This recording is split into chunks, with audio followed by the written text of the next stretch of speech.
Paz y bien, familia de YouTube, ¿cómo están? Estamos en vivo, ya es tarde, son las 10:15 p.m., hora de México. Aquí estamos en mi casa, en su casa. Quería saludarlos, voy a charlar con Leo Severino por Instagram Live. Y bueno, los que quieren acompañarme a escuchar esta sesión de Going Deeper, están invitados. Solamente van a poder escuchar, no lo van a poder ver todavía. Todavía no me llega la maquinaria que encargué, todo el equipo técnico que encargué para poder juntar YouTube y Instagram Live al mismo tiempo y puedan escuchar y ver a Leo Severino. Hoy solamente lo van a escuchar. Leo Severino es un escritor, es un teólogo, es un filósofo, es productor de cine de origen colombiano, pero nació en Los Ángeles, California. Su primera lengua es el inglés, estudió en inglés filosofía y teología y básicamente él nos está dando unas presentaciones llamadas Going Deeper de filosofía, pero justo ahora va a entrar ya en teología y en un estudio bíblico. Va a ser el primer estudio bíblico, por así decirlo, que nos va a presentar en vivo, pero es en inglés. Sacó un libro que se llama Going Deeper. Going Perdón, la alergia todavía sigue, ya me estoy aliviando, ya voy mejor, pero de repente va y viene. Y es solamente cuando hablo. Entonces, les decía, el libro se llama Going Deeper, ya lo pueden encontrar en Amazon.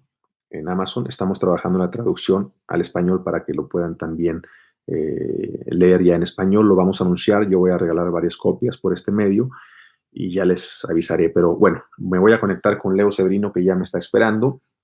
Siento mucho que no voy a estar, no van a poder verlo, van a escucharlo nada más. Por ahora, más adelante lo van a poder ver, ¿vale? Bueno, de entrada, muchas gracias por acompañarnos aquí a Going Deeper con Leo Severino. Un fuerte abrazo, familia. Dios los bendiga. Bienvenidos, bienvenidas aquí a su casa en México. Bueno, pues ya me estoy conectando. Familia de Instagram, buenas noches, ¿cómo están? Nos vamos a conectar con Leo Severino. Bienvenidos, bienvenidas a Going Deeper.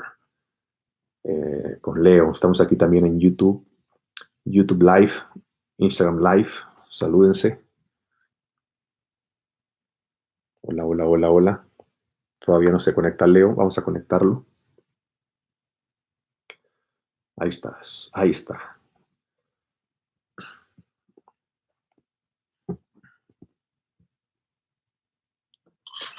Ahí te va. ¿Qué pasó, frater? Fraterazo. Estás aquí en YouTube Live también. No te van a poder ver todo el tiempo, solamente te van a escuchar, pero para que lo saludes también, estamos por Instagram Live y por YouTube Live. Buenísimo. Saludos a todos. Bueno, oye, pues, Frate, ¿viste lo que firmamos con Kevin hoy? No. Ah, el que está como que cocinando algo. Sí, es una tontería, pero está bien cómico. Pero está muy bien hecho, muy bien filmado. Sí, gracias. Frate, ustedes pueden leer, si yo pongo esto aquí, se ve al revés, ¿no? A ver, déjame verte ahora. La S está al revés, por lo demás, la C y la P se ve al revés. Está, sí, creo que sí. Sí, mira. Así sí, la CP. La próxima vez, o sea, que ahora mismo, dame un segundito para escribirlo por la parte de atrás, al revés, y después lo puedes ver. Ok, ya está todo el volumen, ¿verdad? Vamos a ver. Hola a todos, saludos. Ahí está. Bienvenidos, bienvenidas aquí a su casa, a su sala, su rincón, su espacio, mi espacio, su espacio. Estamos aquí compartiendo, conversando con mi frater Leo Severino, escritor, teólogo, filósofo, productor de cine, guionista, profesor y mi amigo. Futbolista, mago, maquillista. Arquitecto. No, maquillista no. Arquitecto, filósofo, en fin, un estuche de monerías, Leo Severino. Hace todo lo más importante. Es que hoy empieza lo que lo que sería un estudio bíblico, ¿no, Frater? Ahí sí, ahí sí, ¿verdad? Se ve la S, ve la I, la M, CP. Bueno, se ve, yo lo veo como W. Sí, es W. Sí. Pero se lee correcto, ¿no? Ahí es W, I, W. No. Sí. Sí, ¿verdad? I, W, Ajá. CP, M, I, S. Ajá. Y la hojita, ¿no? Sí, perfecto. Muy bien. Hola a todos. Voy por una botella con agua. Ahí regreso. No me cuelguen, ¿eh? Okay, listo. Saludos, ¿cómo están todos? Buenas noches, Vero y Coco y Manola. Manola, parece, ese es un nombre creo que español, ¿no? Summary and writing. It's in my book. Get it in my book. Hola, Bella. Hola, Olivia. Olivia, Colorado. Ramón. Ánimo y fuerza.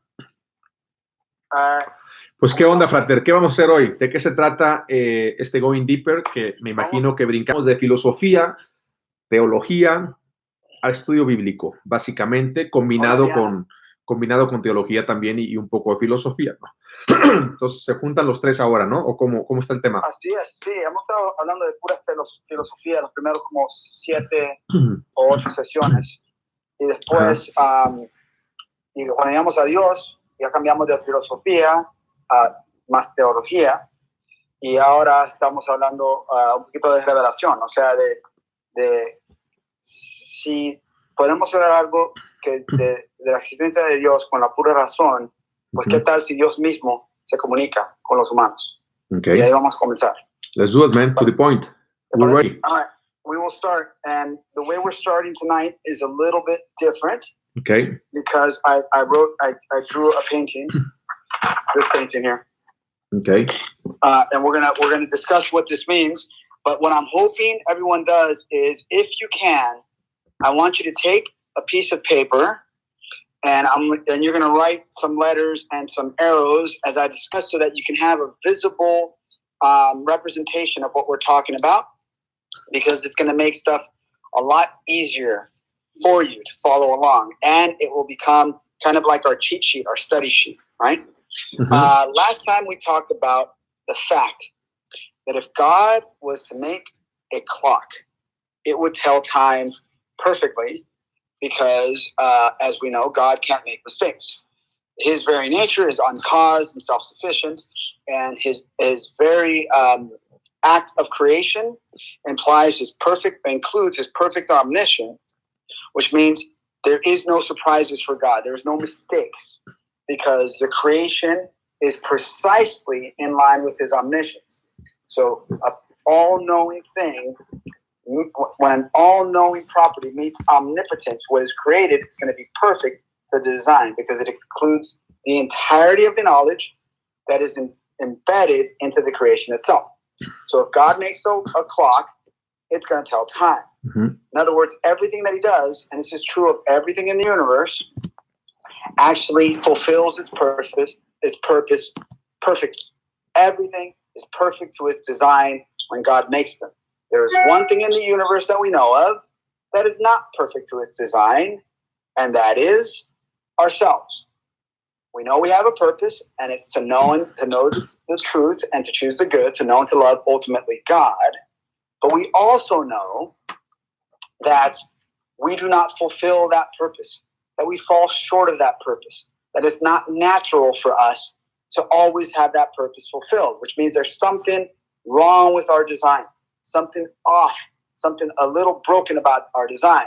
And we talked last time about the fact that there was one people on earth that kind of had this, and they said it was given to them as if God had revealed it to them directly. And that is, of course, the Jewish people.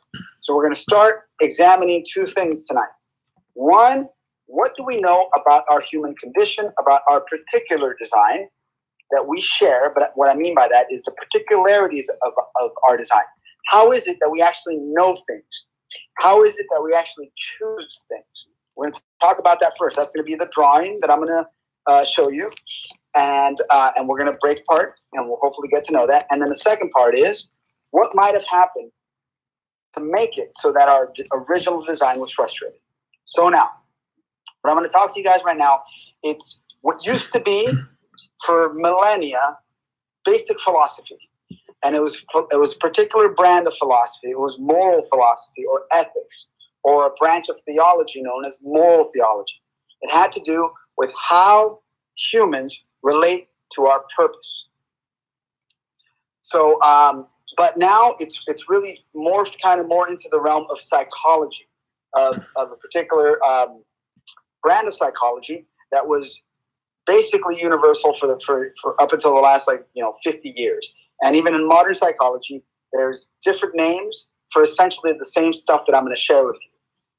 This stuff goes all the way back to Aristotle and Plato. It was really fleshed out, particularly by Thomas Aquinas, but it's been believed for millennia, if not more. And I'm gonna share it with you guys, and you guys tell me if this kind of rings true. Okay?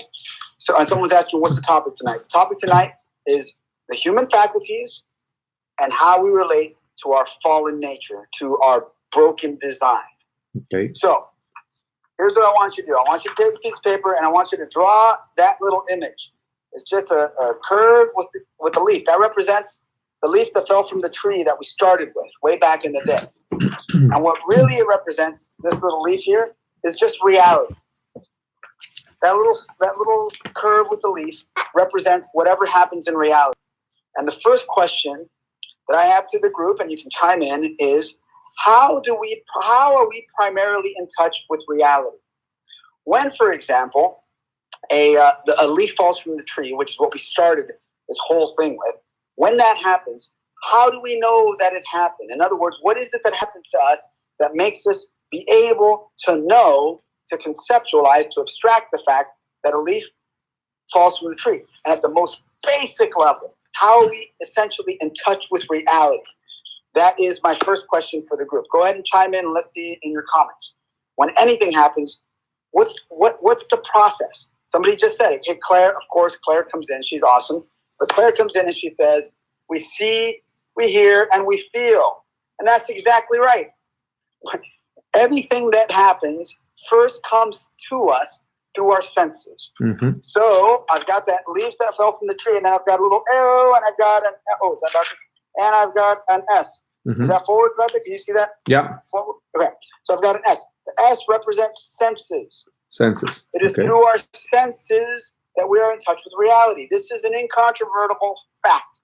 Every single thing that anybody knows first came to us by either seeing or hearing or smelling or tasting or touching. So our senses are the primary way that we know reality. When the leaf fell from the tree, it was because we saw it. When a bell rings, it's because we heard it. If we're going to learn a mathematical concept, it's because we hear it or we see symbols. And those things are the fodder for what we think about, right? Mm-hmm. So it always starts with the senses. And that's us here. The leaf falls, and our senses get in touch with it. So our senses, what they do is, of course, they sense what's in reality. That process from here to here, the senses perceive the reality. What they're actually perceiving, the philosophers call an image. Now, an image we might think of as just a visual image, but I want, for the sake of what we're talking about here, I don't want you to think about image purely as sight. I want you to think of an image as anything that comes through the senses. So if I was to ring a bell, that's an image in your ear. The voice that I'm talking, that's an image. So if I say polar bear, you're getting an image, hopefully, of a polar bear. But that didn't come through because you saw a polar bear right now. It came through because I said polar bear. Now you have the image because you heard it. Or if you touch and feel something, a texture gives you an image, soft or cold or hard or wet. Same with taste, okay? So the senses sense the image, but there is something that grasps, that perceives that image. That is called where is it? Coming. The imagination. It's just this part of the equation. I want you to put a little line. Ignore the M for now. Just focus on that. The leaf is sensed by the senses, and then there's a faculty in us. I want you to write an I for imagination. You can write out senses and write out imagination. There is a faculty in us that is able to perceive the image. So it's not just that we are able to see a thing. For example, this you are seeing is not a pen is not in your brain or in your mind. The image of the pen is in the brain or in your mind. However, if you close your eyes, you can still see that pen. See, that's the imagination. The imagination is the ability to have an image from your senses. We might think of the imagination power as just, I'm sitting and I'm imagining things. It certainly is that. But even more than that, it's that immediate perception that we're getting from our senses. So our eye sees the thing, our senses see it, our imagination perceives it, sees it as a pen. Hopefully that makes sense. Now, you can close your eyes and you can actually think about that image. Even though you're not only the imagination, we have the M. Memory. The M, you can write that down. Exactly right, Frank. We have memories.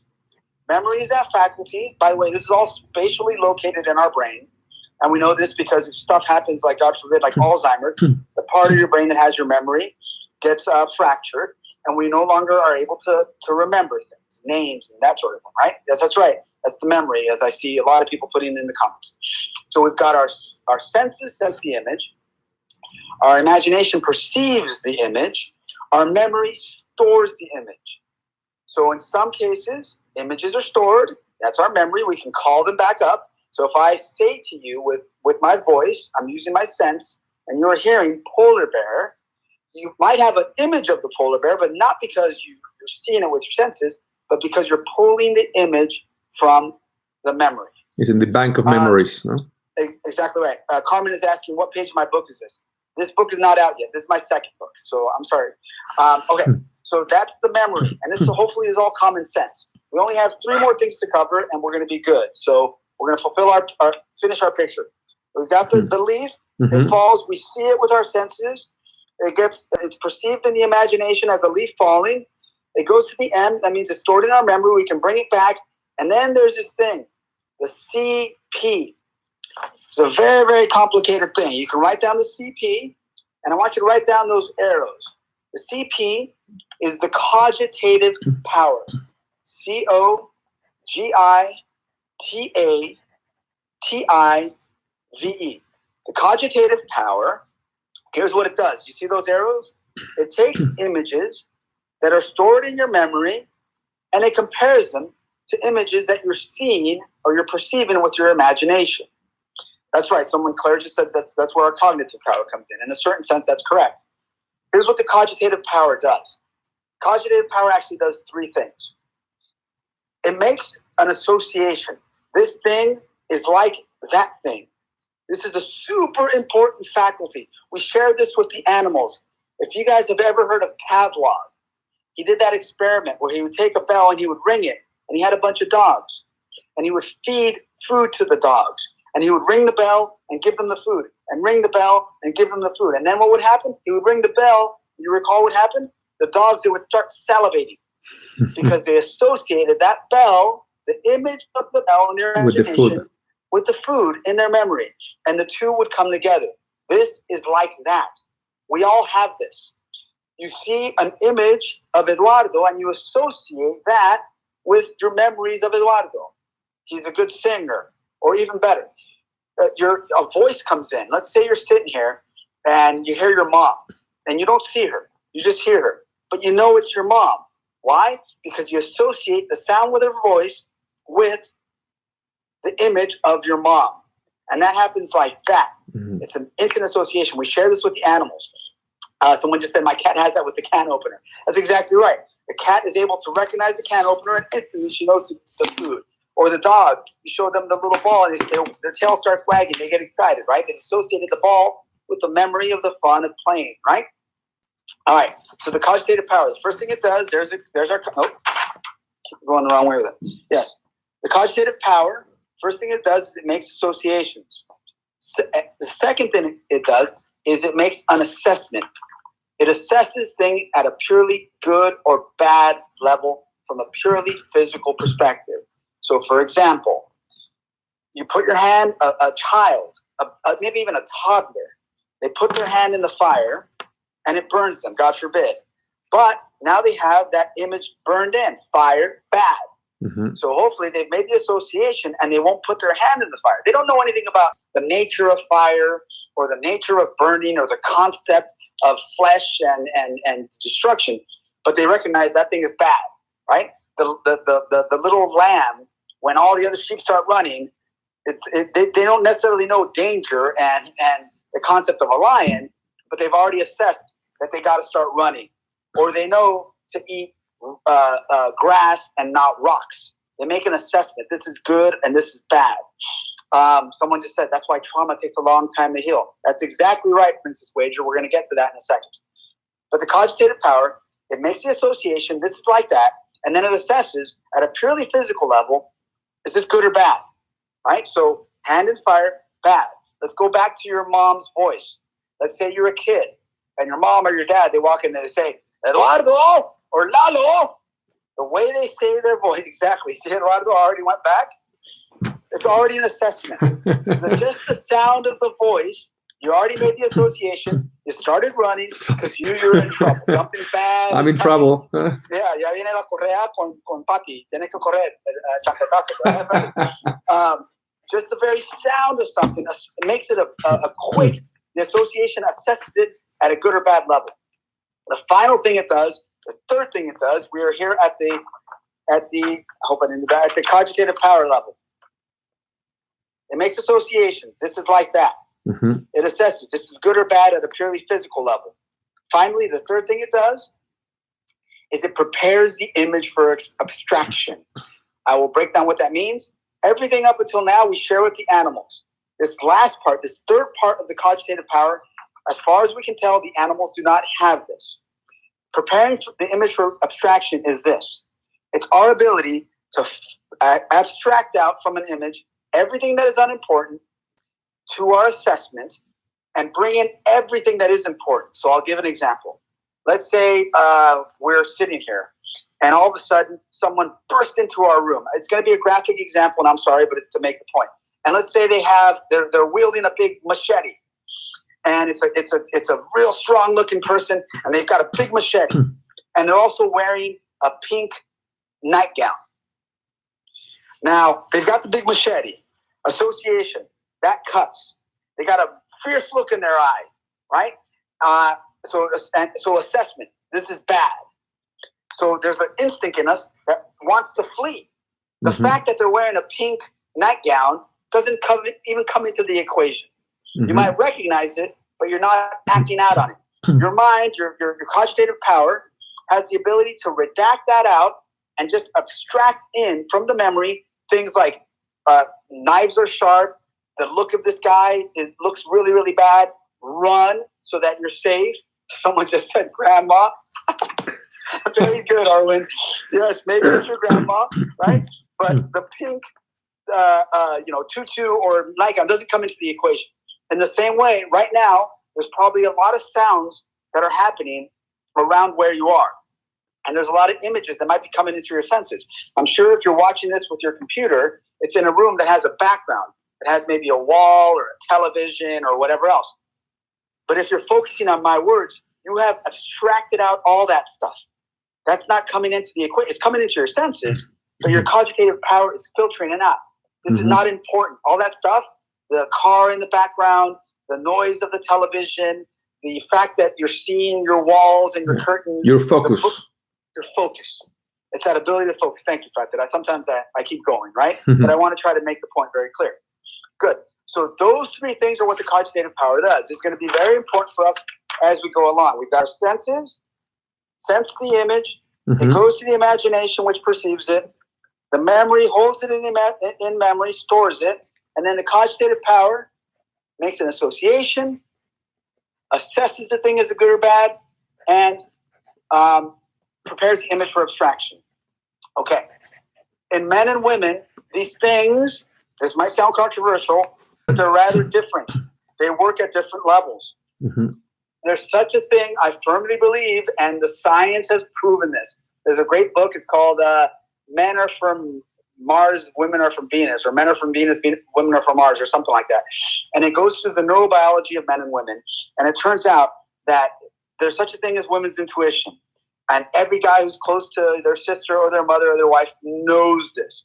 Women have the ability at a very, very strong level to assess good and bad at a purely physical level.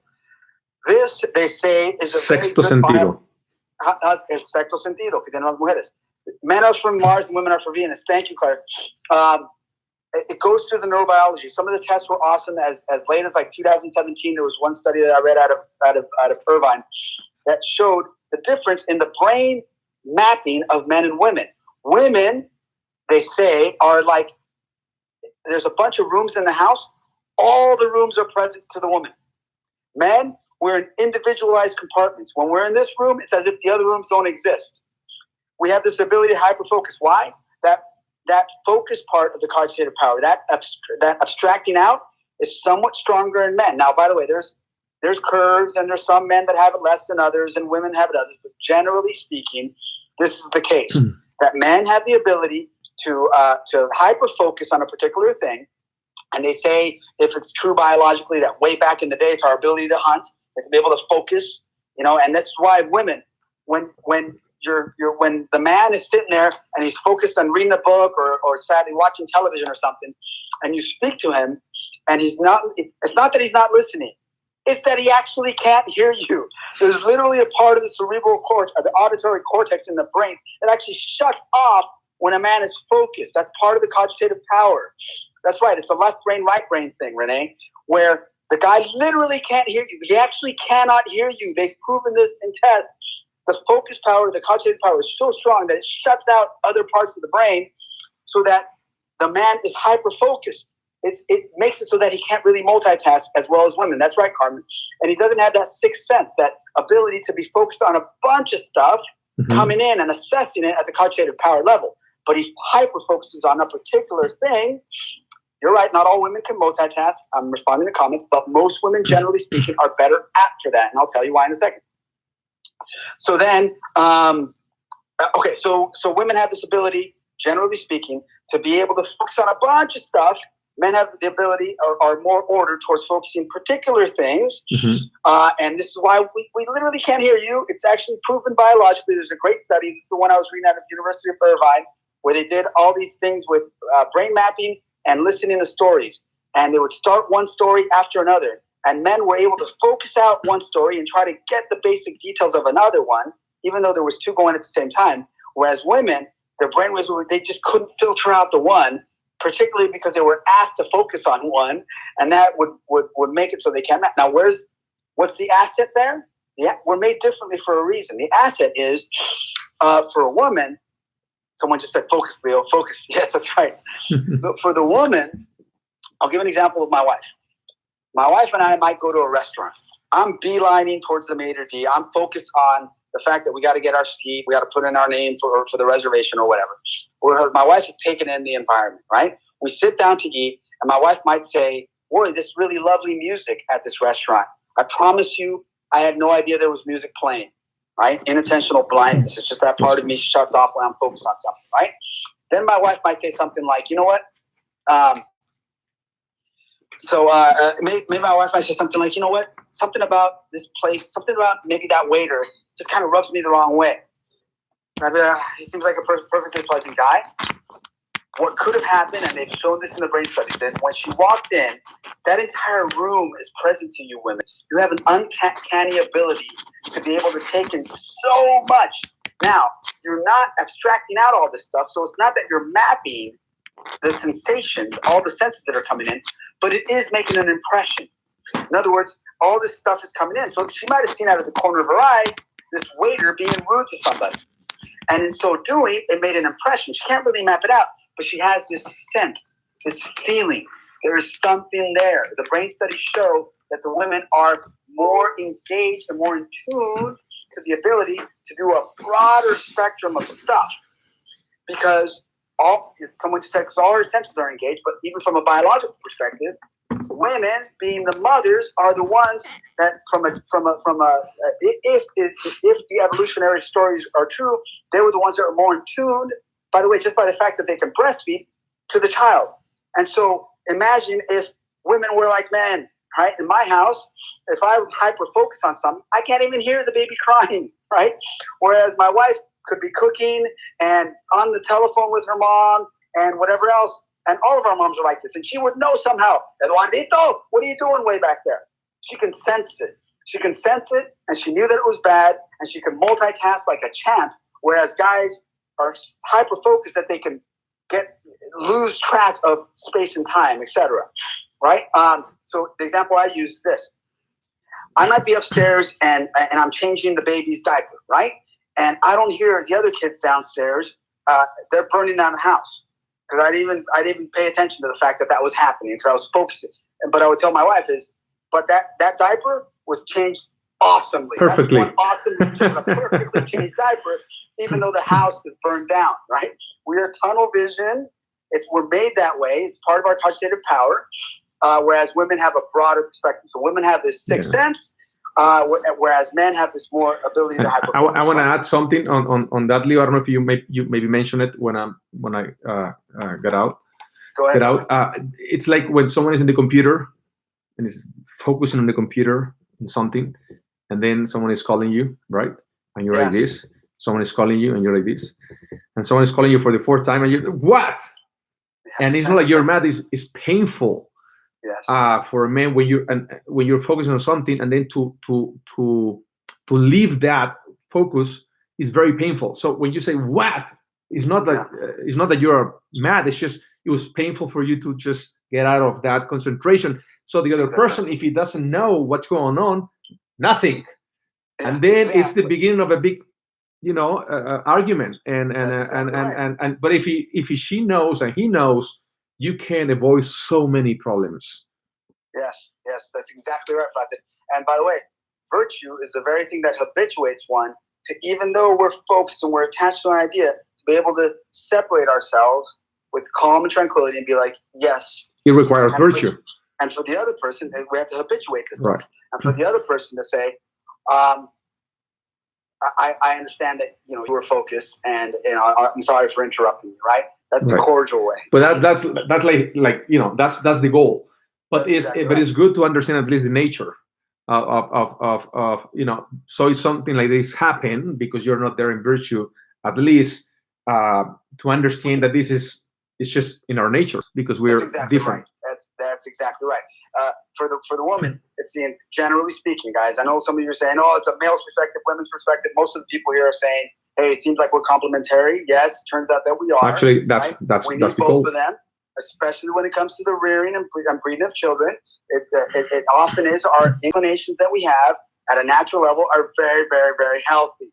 Right? Women are their emotions are more integrated to their psychology, which means women have so many assets that men don't naturally have. We have to develop them. That's what virtue does, so that we can balance each other out.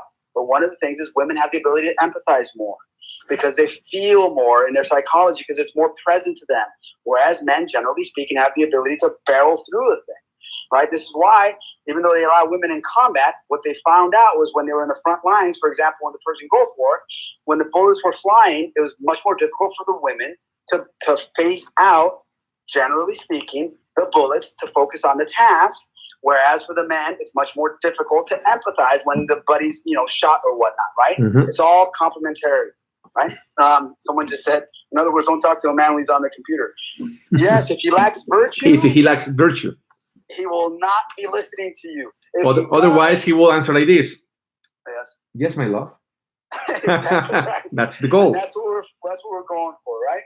All right, so that's a long way of explaining the cognitive power. It's so strong in us that even years later, if we have a very strong image in our minds, especially if it's a very, very bad image, it can lead to a lot of wounds that can come up later because of our associations. So, for example, I'll make a confession. I do not like bananas. I think bananas are very gross. But it must have been when I was very, very young. I had a bad situation with bananas, and somebody vomited the banana, and that smell made an association that was bad with me, and so I don't like bananas. But in a more serious note, there's some people that have, like post-traumatic stress.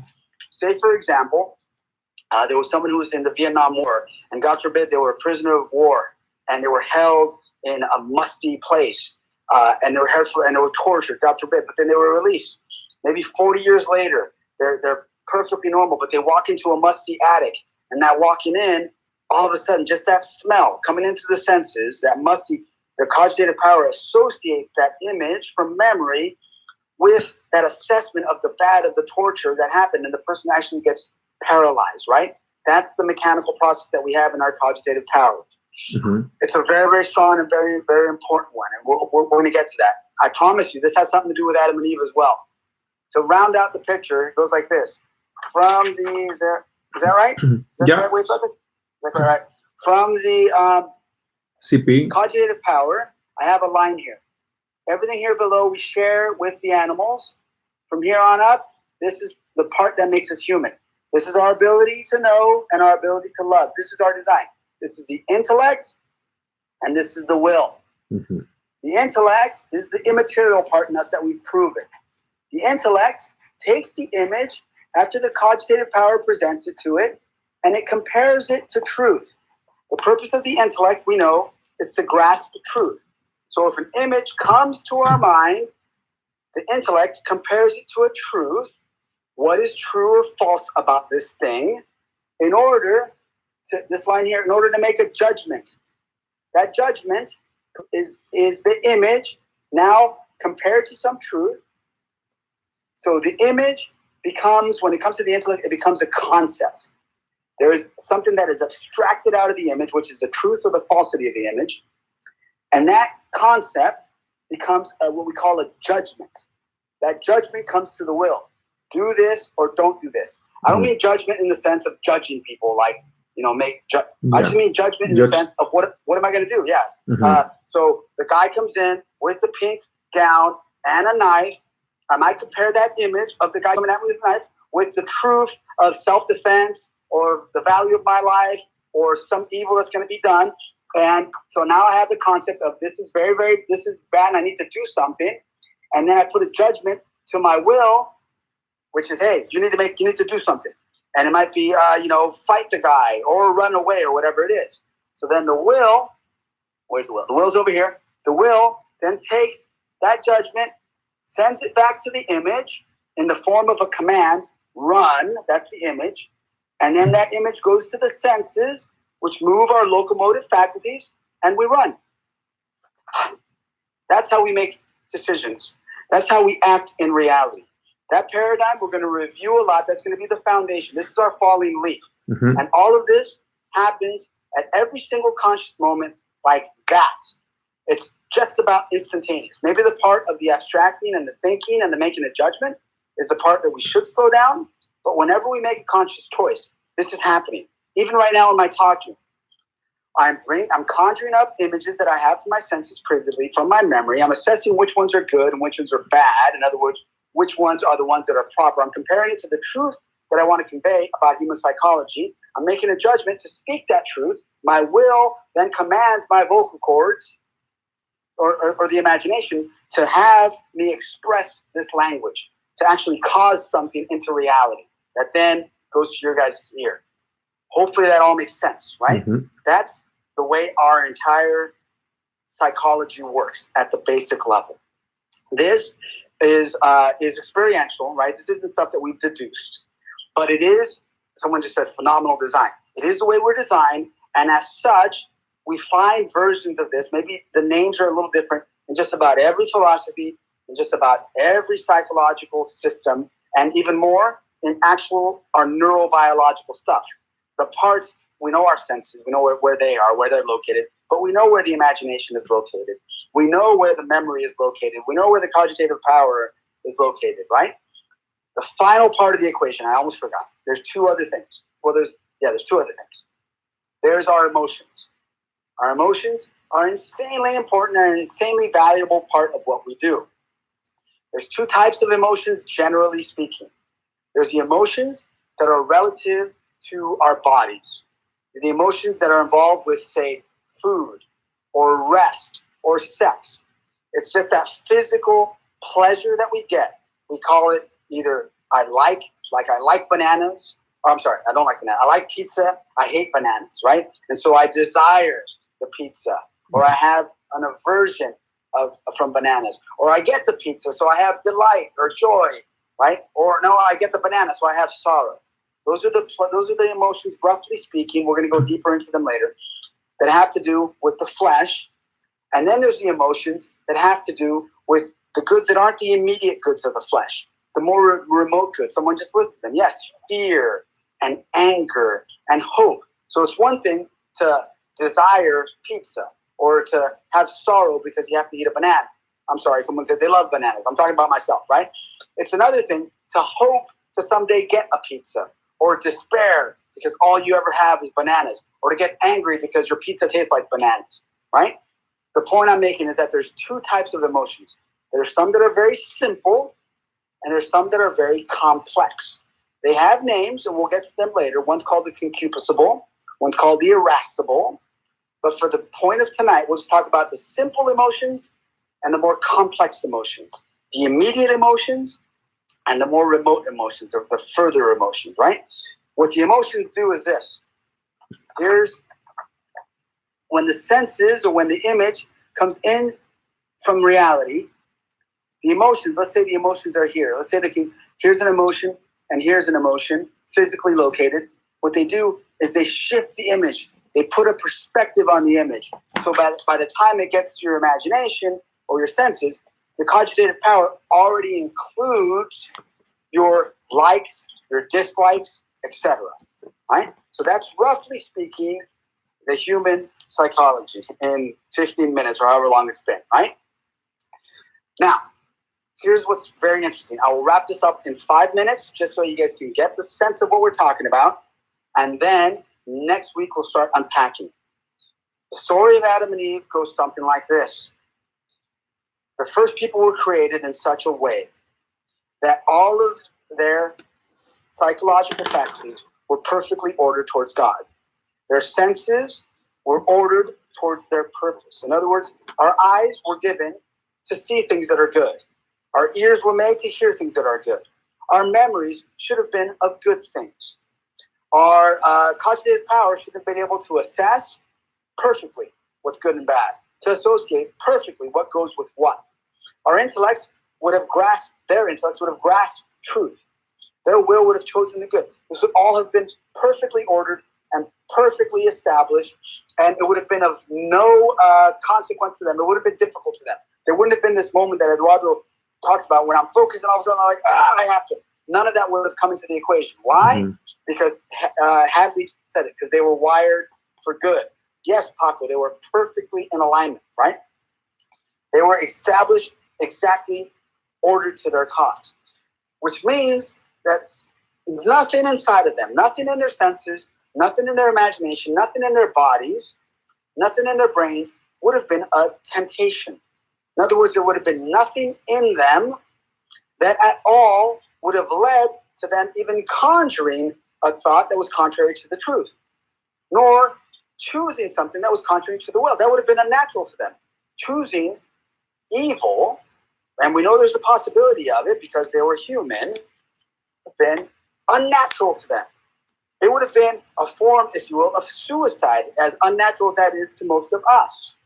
It would have been a form of having your eyes, but choosing to blind them. That's how different it would have been. Someone said, until. Well, here's how the story goes. I'm actually going to read it to you from the book of Genesis, chapter 3. I'm using the Old English version just because I enjoy it, and I will break it down. But in Genesis chapter 3, it said that God created them in his image and likeness and told them that they can do anything in that garden that they wanted except for one thing. The one thing they couldn't do, he said, was eat of the fruit of the tree of the knowledge of good and evil. Now let me ask you, would Adam and Eve have known good and evil? If they were made perfect in their design, of course they would have known good and evil. If you know good, then you know the absence of good, which means you would have known the necessity of the possibility of evil. But there's something very interesting about the Hebrew and the Greek that is used for the word know. If you look in Genesis 4, it says Adam knew Eve, and then 9 months later, they had a child. Right? The child was named Cain, the firstborn. Knowledge in that term, in the way that it was used, and also in the Greek, even in the Latin, I think. Maybe I'm wrong about the Latin. I'm pretty sure in the Greek and in the Hebrew. The knowledge wasn't just a conceptual knowledge. It wasn't just, I know good and evil. Intimate. It was experiential knowledge. It was an intimate experiential knowledge. When Adam and Eve knew each other, that means sexual relations. There was a communion, a union with each other. Right? There's a different word that is used for just a conceptualizing. It's a knowledge that bears fruit, someone said. That's exactly right. It's an experiential knowledge.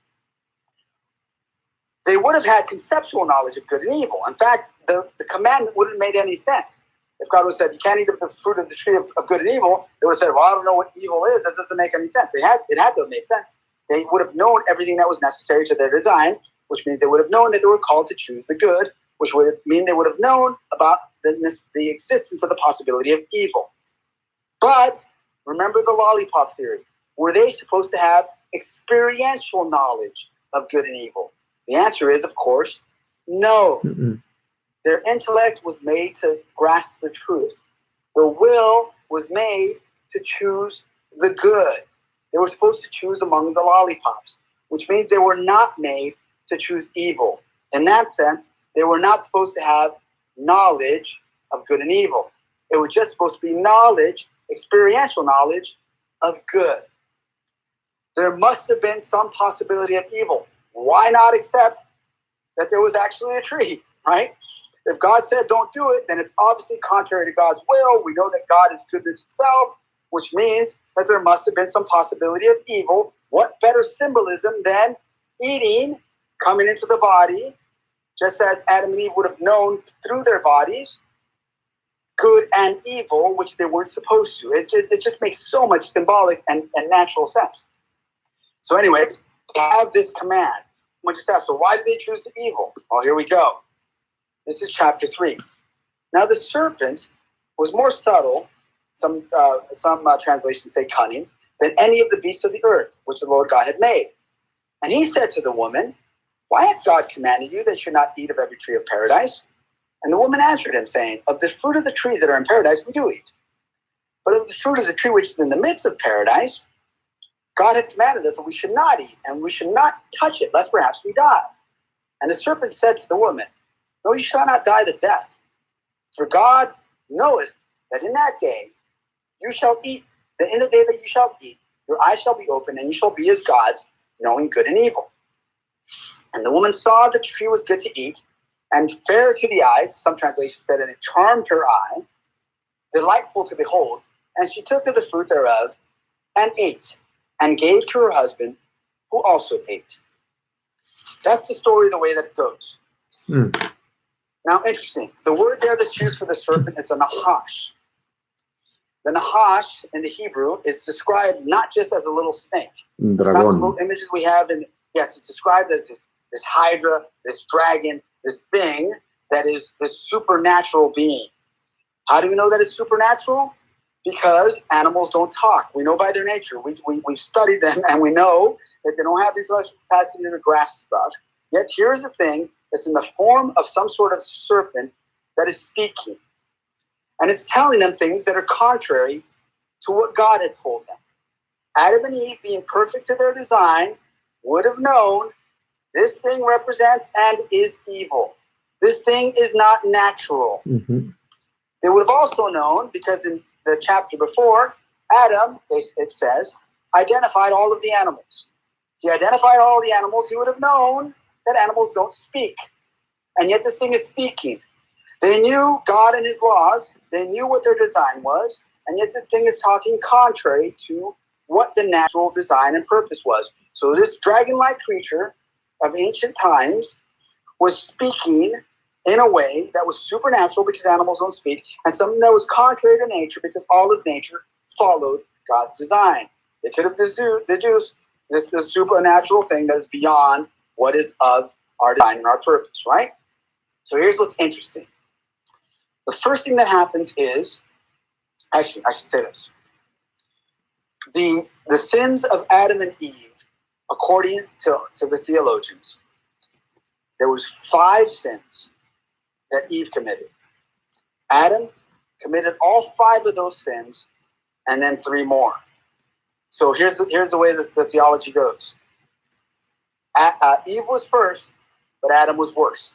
Right? So ladies, I know Eve gets a lot of flack. She was the first one to take of the fruit, at least the way the story goes, which you're going to see. We have plenty of reason to believe that it makes a lot of sense. But Adam not only committed those same 5 sins, but a lot more. Here are the sins according to the order that we see them in what we just read. The first sin, they say, is curiosity. Curiosity. Why is curiosity a sin?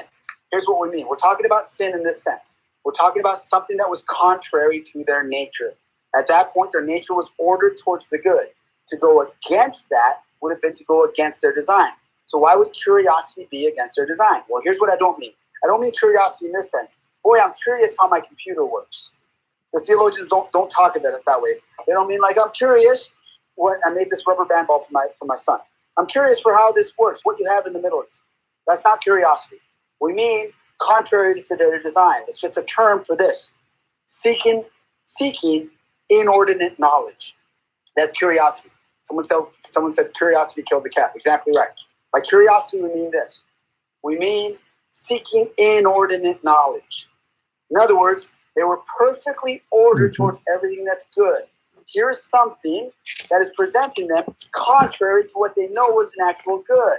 And yet, they listened. They listened to this thing. The second this serpent started talking, they knew it was outside of the natural order. What should Eve have done? What should Adam have done? Not listen to this thing. Get away from this thing. Right? Why are you even entertaining the thought? So that's the first sin. It was a sin of curiosity. The second sin, they say, it's what happened after this thing starts talking. All of a sudden, it starts saying something about the tree and the fruit, and saying you should eat it. And what does it say? The woman saw that the tree was good to eat. The tree was good to eat and fair to the eyes, delightful to behold. The second sin they say that she committed was the sin of intemperance. So curiosity is the first, and you can write this down as the author is. Curiosity is number 1. Number 2 is intemperance. Curiosity, seeking inordinate knowledge. Intemperance is defined as this: seeking inordinate goods. So it's one thing to start listening to this thing that we know is unnatural. It's a second thing, all of a sudden, to start seeking and looking at the fruit in a different way. That's called intemperance. It's seeking this inordinate good.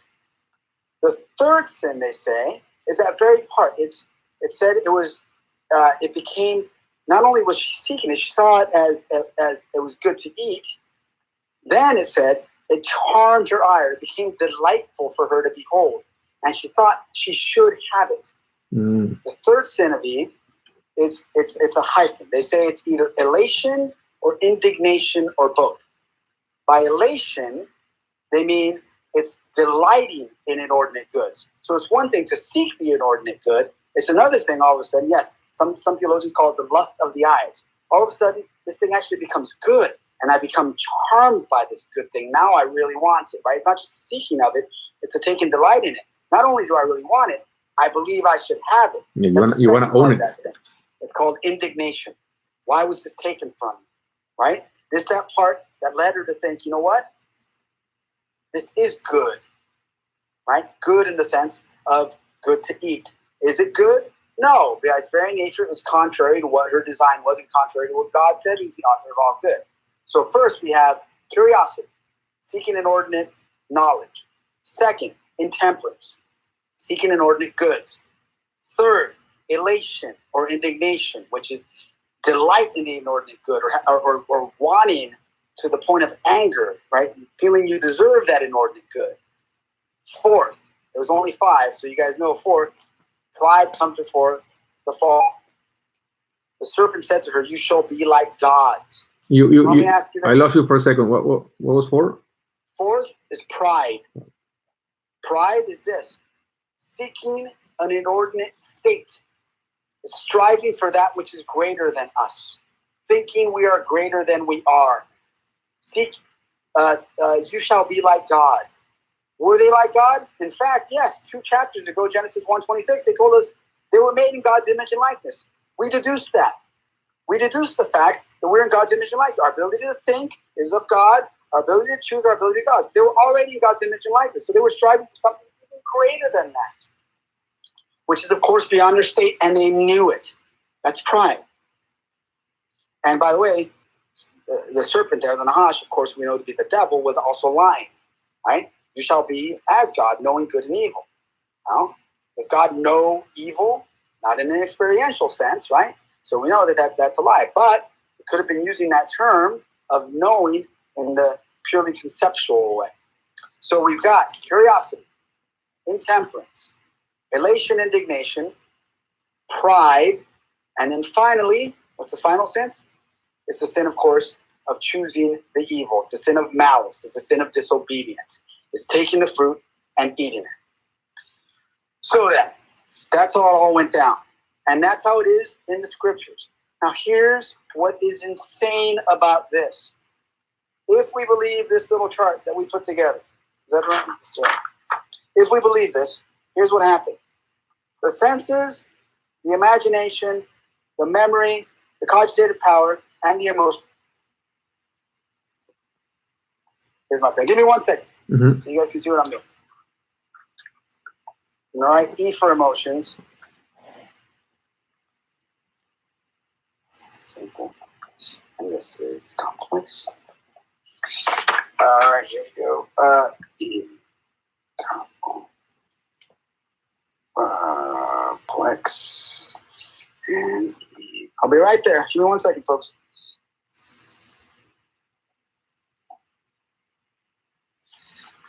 All right. Does that make sense? Complex, simple. Okay, good. So, all this stuff down here, all the lower faculties, stuff we share with the animals. By the way, the animals have the emotions just like we do. All these things down here are what's called our lower faculties, right? Now, here's what's crazy. Curiosity was the first sin. Where is curiosity located, do you think? Seeking inordinate knowledge. It's actually located in the lower faculties. Why?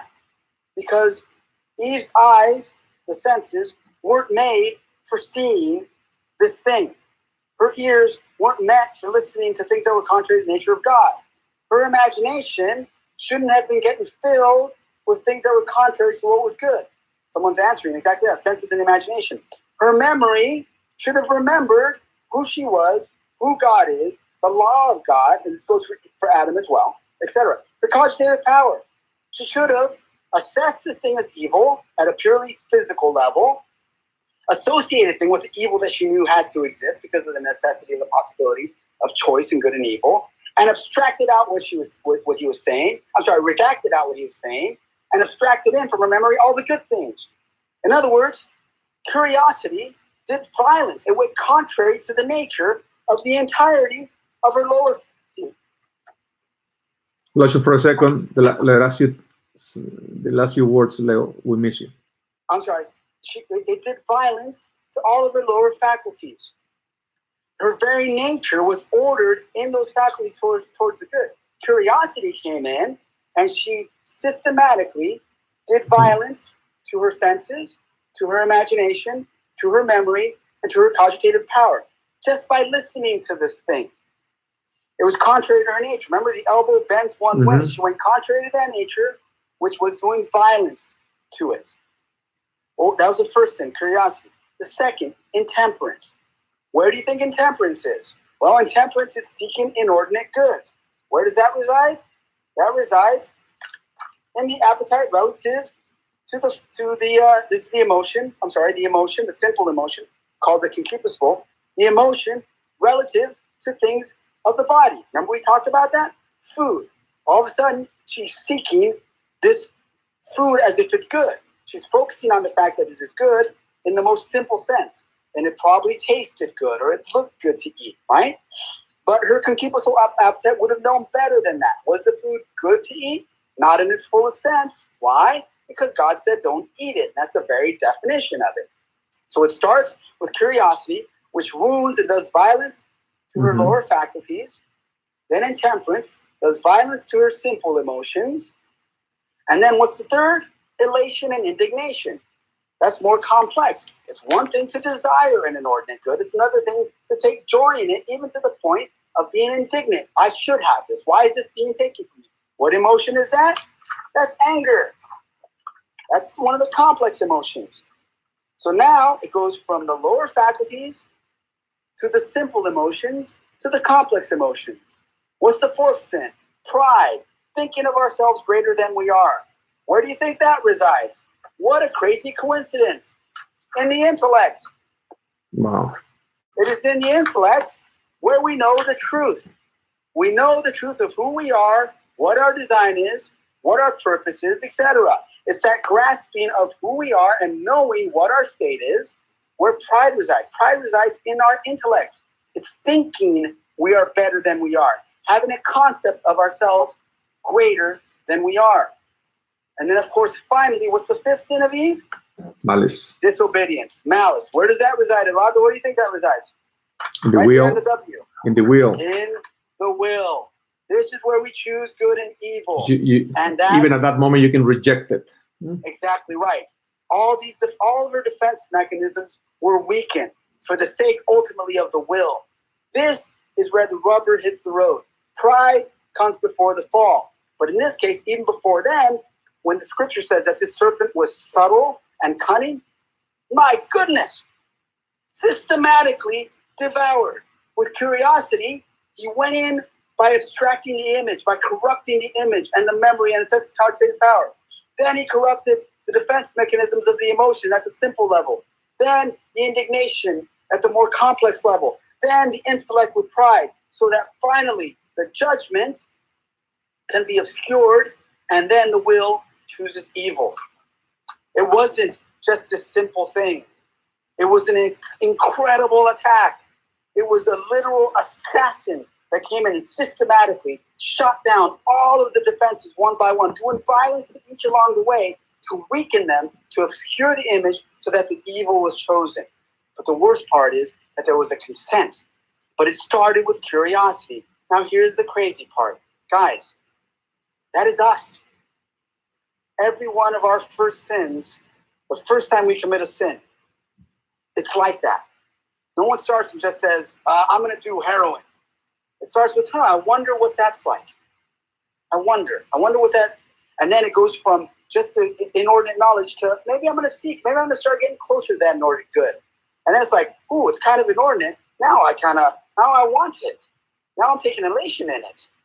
And then it becomes like, you know what? I'm above this. This is good. This is good for me. And so I do it. Every single sin follows that same process. It's almost as if in our nature, the wounds, the violence that was done to that original nature. Someone said, move over so I won't be covered by the comments. Good call.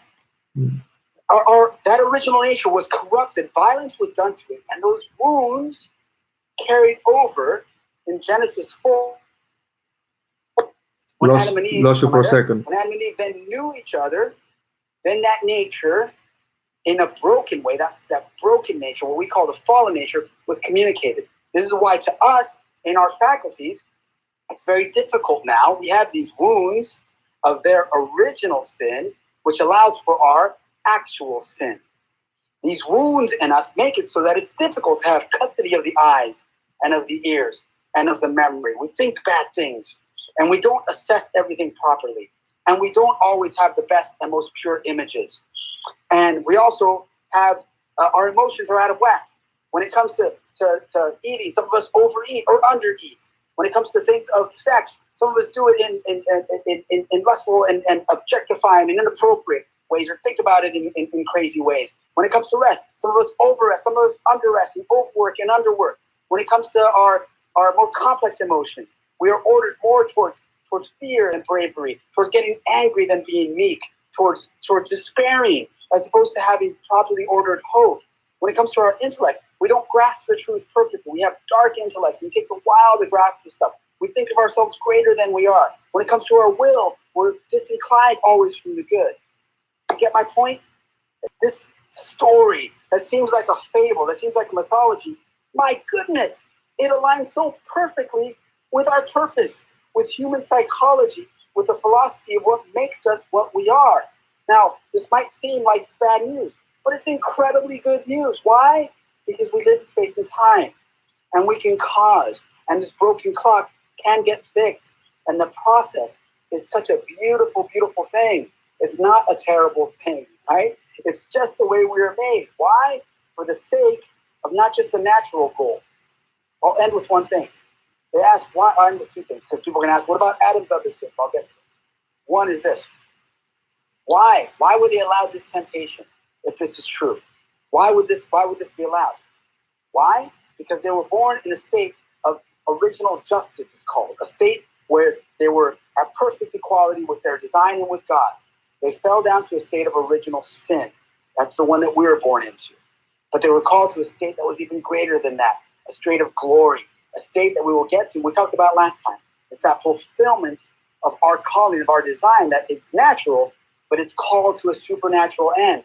And so it makes sense that they were allowed a supernatural test so that in trust they can reach a supernatural reward. And so with us, we might be not in a state of original justice like they were. We're born in a state of original sin, but there's a state right here that's called a state of grace that can allow us, through supernatural means, to God willing, reach that state of glory, that supernatural end that we were made for. And that process, it is so glorious and so fulfilling, and we all recognize that in those moments of goodness and truth. Okay, I know it was a lot to cover tonight, guys. I felt I had to do it, because so hopefully you see it's all interconnected. And if you didn't understand this part, right, then you weren't going to necessarily see the beauty of what was in just, 2 paragraphs of the scriptures. Hopefully this made sense, and hopefully we can build from this as we go forward. I know Eduardo has to go, so maybe I'll just take 5 minutes of questions. Is that all right, Eduardo? Yeah. And you want to do tomorrow what happened to Adam? To Adam? Yeah. Yes, I'll do tomorrow what happened. Yeah, because today was all about women. Today was all about Eve. And then, but wait, because Adam was worse. But I think you should say that for tomorrow, and let's just take advantage of these 5 minutes for questions. Right. Remember, Adam committed all those that Eve did as well, and then 3 more on top of it, right? Let's see. We can't forget that before the fall, Adam and Eve were saints. That's why we have this nostalgia of goodness, right? Because we're called to this greatness. You're exactly right, Sarah. Nicely done. Or Sarai. I'm going to miss these talks when they're over. Oh, thank you, Warren. That's really lovely. I'm going to miss interacting with you guys. My book is called Going Deeper, but this is in the second book, which has yet to be published. No, I tried to get them to. Someone asked if it's been published as a hard copy. No, I tried to, but it's only a soft copy. There is an ebook though. Let me see. Are there any questions on what we talked about tonight? Thank you guys for all the nice comments.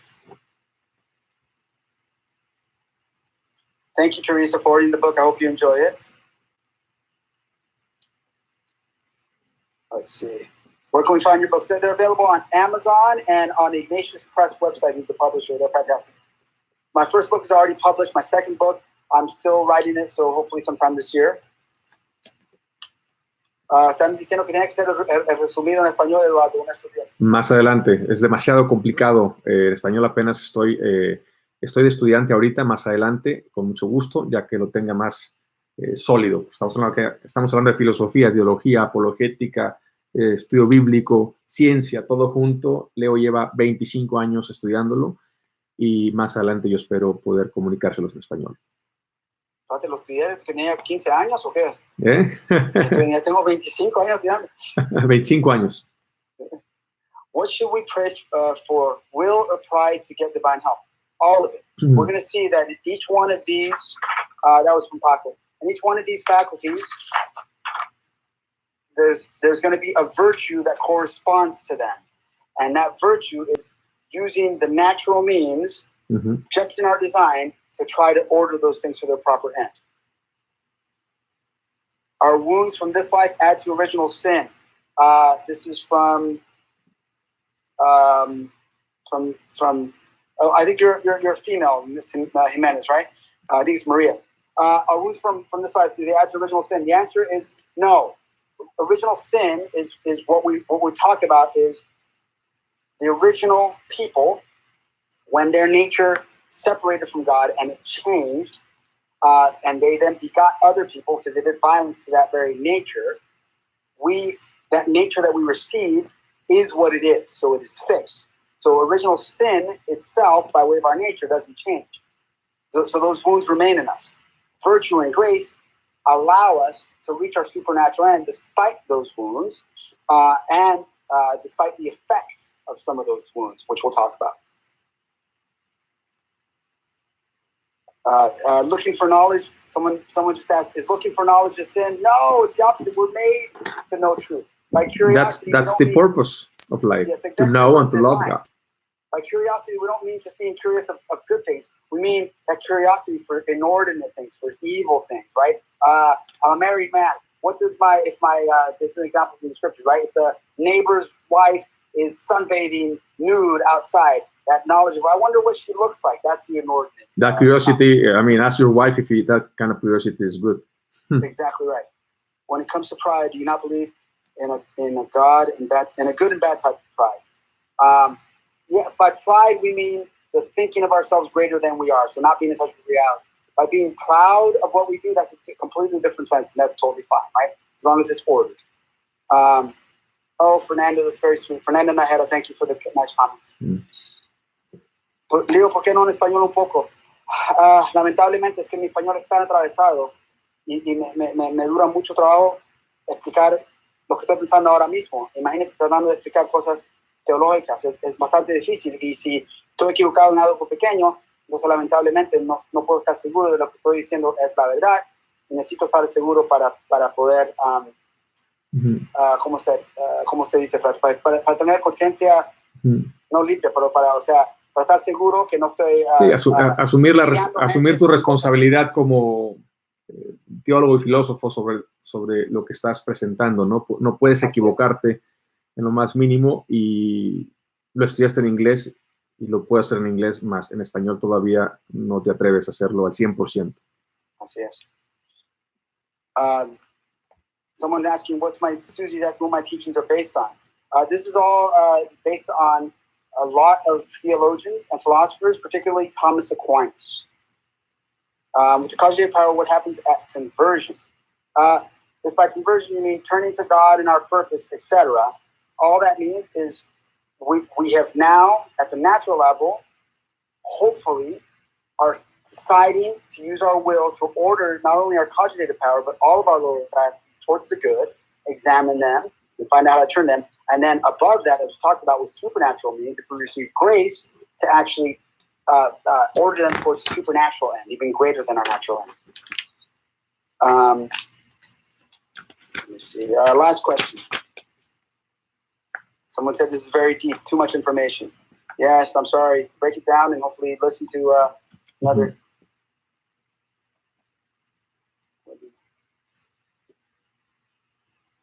Okay, the last one is multi-layered. And here we go. It comes from Mavi, or Mavis Martin. Mavis says, are all those sins, 1 through 4, symptomatic of the sin of pulling away from God? That's the first question. Yes. Right? It's a drawing away from God. It's what I did with this. It's that turning away from God and our purpose, right? Because every single one of those faculties were ordered towards God. So the turning away is the very sin, but the object of that sin is different because it's rooted in a different faculty. Second part of the question, wasn't the ultimate sin and the one we've inherited separation from God? Yes, ultimately, separation from God is what we've gotten because we're not perfect to our design as they were, but it's relative to our faculties. The way that separation, that wound, affects our concupiscible appetite is different than the way it affects our intellect and our will. Finally, that's why the plan had to be restoration. That's exactly right. It's a restoration, but not to the original state that we were that our first parents were in. Right? It's a state that's even greater than that. It's a state that it's supernaturalized, and it's called a state of grace, and we'll talk about it. All right, guys, hopefully that all made sense tonight. Mm-hmm. Thank you guys so much for all of the support. And we'll see you guys tomorrow. Yeah. If you can, please bring this sheet with you tomorrow, and I'll try to make a better version of it so that we can refer to it, okay? So tomorrow it's going to be between 9 and 10 p.m. Mexico time, going deeper. Tomorrow we are going to see what happened to how Adam, the man, behaved. And we're going to move on from there. Viola, you're welcome. A lot of the people are asking me to save this live so that some people came in late. Okay. All right, everybody. So, buenas noches a todos. Welcome, gracias, Leo. Dios te bendiga, hermano, frater. Buenas noches. Descansa. Salúdame a Kevin y nos vemos mañana, Dios mediante. Thank you very much. Bye. Gracias, familia. Él fue Leo Severino, escritor, guionista, teólogo, filósofo, profesor, más importante, un gran amigo, gran hermano, que nos ha estado haciendo el favor de hacer esas presentaciones llamadas Going Deeper ya desde hace casi un mes. Se va a poner muy bueno el tema, se va a poner todavía mejor. Así es que nos vemos mañana a las 9, entre 9 y 10. Depende mucho del trabajo. Él está ahorita en Nueva York trabajando, entonces a veces termina a las 8:30, a veces a las 9:30. Entonces, por eso el rango es entre 9 y 10 de la noche de la hora de México. ¿Va? Buenas noches, Dios los bendiga y nos vemos mañana. Mañana a las 2 de la tarde vamos a estar rezando entre 2 y 2:30 también, porque depende. Lamentablemente me es muy complicado mantener el horario puntual porque como estamos trabajando desde casa, ustedes entenderán, surgen llamadas, conferencias telefónicas de trabajo. Estamos terminando ya la última parte de la película Sound of Freedom en Los Ángeles, a control remoto, por FaceTime, mail, llamadas, y surgen muchas cosas todos los días y a última hora pues tenemos que cambiar los planes. Pero bueno, mañana les prometo que entre 2 y 3 de la tarde, Dios mediante, si no sale otra cosa de trabajo, vamos a estar rezando el Rosario por el Mundo. Los invito en Facebook, en vivo. En mi Facebook en vivo estaremos mañana entre 2 y 3 de la tarde, Rosario por el Mundo. Dios los bendiga, gracias, paz y bien.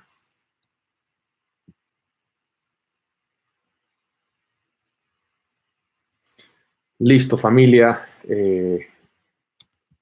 ¿Cómo están?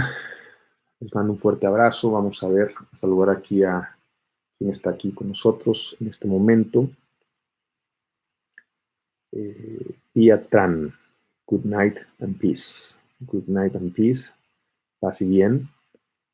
María Karen, gracias. José Eduardo, por compartirnos esta plática con Leo Severino. Grandioso poder escuchar todo lo que comparte por este medio, que es de lo que se trata. Gracias a ti por acompañarnos. Samari Gallego desde Nueva York, un abrazo. Un fuerte abrazo para ti también. Samari Lourdes Juárez, buenas noches, buenas noches. Xochitl Patricia, saludos desde Paraguay. Un fuerte abrazo, Paraguay, para ti, para tu familia. Mayra González, saludos. Buenas noches, Mayra. Alma Jiménez.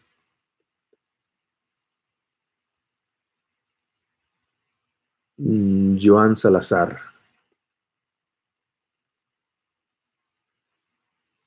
Patti Benítez. Sonia Fernández. Xochitl Patricia. Bueno, a cada uno de ustedes les mando un fuerte abrazo. Saludos a su familia. Cuídense mucho, quédense en casa. Y a seguir trabajando desde casa, rezando mucho y tratando de hacer lo que esté en nuestras manos por los demás. Sí hay que quedarnos en casa encerrados, pero no hay que dejar encerrada la oración, tampoco hay que dejar encerrado el amor. El amor tiene que salir al encuentro de la otra persona de manera muy específica, amor en acción, o sea que hay que pedirle a Dios que nos ayude a ser generosos en estos momentos difíciles para poder ayudar por medio de muchas organizaciones que están trabajando día y noche, llevando lo básico y lo necesario a las familias más vulnerables para que nadie se quede sin luz, sin agua, sin pan, ninguna mesa sin pan en el mundo, y eso depende de la generosidad de cada uno de nosotros. Somos una familia, bueno, pues tenemos que comportarnos como tal. Familia, buenas noches, les mando un fuerte abrazo. Dios los bendiga, paz y bien.